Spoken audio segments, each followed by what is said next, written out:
Hi అండి, welcome back to our channel. ఈరోజు మనం చేయబోతున్న రెసిపీ ఈజీ బ్రేక్ఫాస్ట్ రెసిపీ అండి. అలాగే ఈవినింగ్ స్నాక్స్ కింద కూడా మనము అప్పటికప్పుడు ఇన్స్టెంట్గా చేసుకోవచ్చు. గోధుమ పిండి బెల్లం దోశలు అండి. ఫస్ట్ మనం ఒక బౌల్ తీసుకొని అందులోకి 2.5 కప్పుల వరకు గోధుమ పిండి అనేది యాడ్ చేసుకోవాలి. అలాగే 1.5 కప్పు వరకు బెల్లం అనేది యాడ్ చేసుకోవాలి. మీరు స్వీట్ కనుక ఎక్కువగా తింటే కనుక 2 కప్పుల వరకు బెల్లం అనేది యాడ్ చేసుకోవచ్చు. ఇప్పుడు అందులోకి సరిపడినంత సాల్ట్ కూడా యాడ్ చేసుకోవాలి. బెల్లం అనేది సన్నగా తురుముకుని వేసుకోవడం వల్ల లంప్స్ ఏమీ లేకుండా బాగా మిక్స్ అవుతుంది. ఇప్పుడు ఇందులోకి 3 కప్పుల వరకు వాటర్ అనేది యాడ్ చేసుకుని బాగా మిక్స్ చేసుకోవాలి.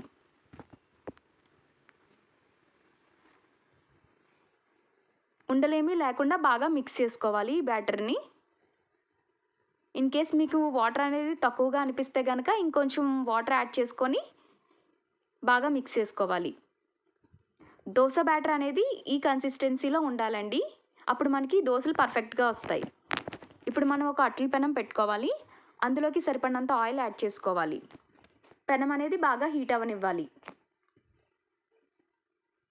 పెనం అనేది బాగా హీట్ అయిన తర్వాత మనం ముందుగా రెడీ చేసి పెట్టుకున్న దోశ బ్యాటర్ని వేసుకోవాలి.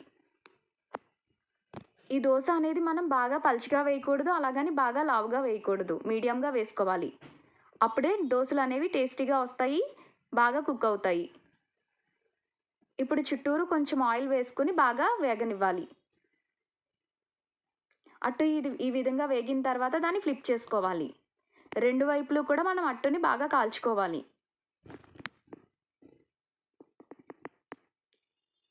ఈ విధంగా అట్టు అనేది బాగా కాలిన తర్వాత తీసి వేరే ప్లేట్లో వేసుకోవాలి.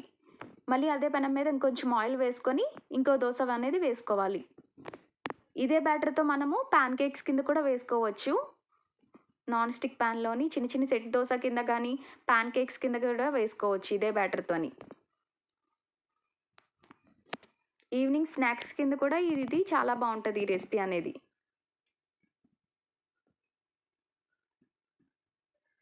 ఈ విధంగా బాగా ఫ్రై అయిన తర్వాత ఫ్లిప్ చేసుకోవాలి.